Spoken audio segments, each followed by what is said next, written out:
little Cain is not necessarily conducive to centering. He's not necessarily conducive to this type of balance. And so we have quite the problem. And so what we do at this point, see, Adam returns up Eve's path. Eve returns up Adam's path. Of course, we're talking the Hierophant and the Chariot. Yeah. Cain is pushed back up through the Empress, but you see, only as far as Daath. Daath is the problem. See, basically what we're dealing with right now, where we are right now on the tree, is basically where human society is. It's sort of a stagnant point. They know there is something there, and they can't balance that ego body well enough to bring that God consciousness, if you want to call it that, or higher self, down. They can't seem to balance it.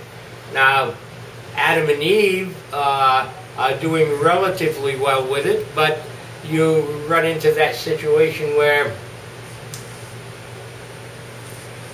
they each feel that they're the child's best teacher. You know, Eve gave birth and nurtures him. Adam, you know, not only supplied the seed, but he's the patriarchal image. So now we go back up to Daath, and we're trying to balance that out, but it's extremely difficult. Cain is seemingly incapable of understanding why he would have to allow anything whatsoever to influence him, feeling that everything should be part of him. He's a young man. It wouldn't matter if he was a young woman.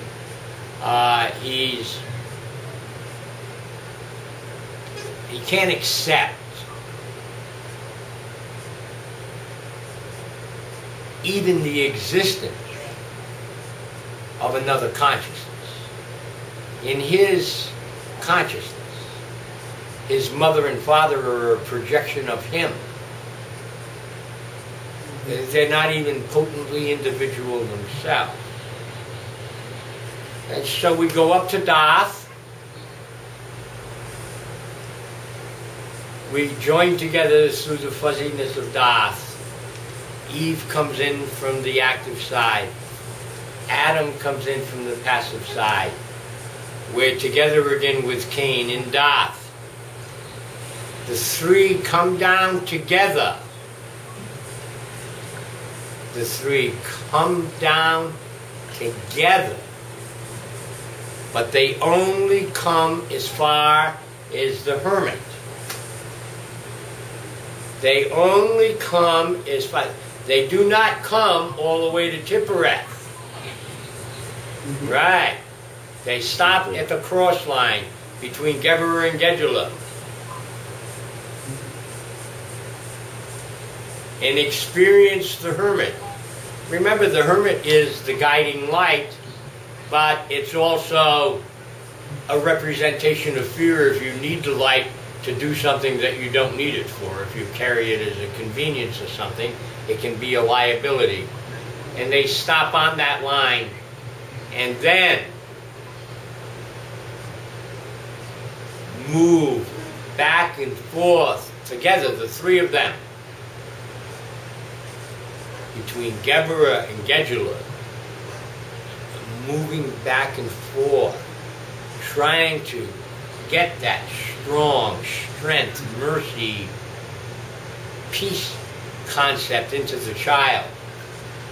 And that's the real key. we may end up, now, at the end of the day, as we're doing that hermit, Adam ends up back over there at Gedula, and Eve back over there at Geburah, and as we deal with that next week, we're dealing with a situation where we'll be doing it two different ways, because this is very complex, trying to get Cain to accept balance. So he ends up this week with Eve in Geburah, mercy. Adam ends up in Gedula. Wait, you said Geburah mercy. You mean Gedula mercy? Right. And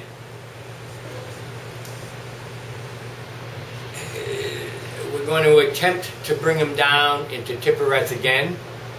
But we're going to have a lot of conflict. It's going to have to be redone again with Cain on the other side. It's almost not going to, well, it doesn't actually work no matter how you do it, because, but we're going to do everything. We're going to go through every process in order to try and create this first family. However, we have foreknowledge that Eve being pregnant again, when we get back down to Yesod, is going to be giving birth to Abel, see? And we know what Cain did to Abel. So even once we hope that we have achieved contact with the young man, obviously it is not going to be successful on that level. But this is where an individual has to do it on their personal level. You have to take your active and passive sides and trying to achieve that balance. You ought to be able to do real well with this concept. And once you apply it to this hermit line, you ought to be able to do real well, for the simple reason that you have a puberty age daughter and coming on puberty age man.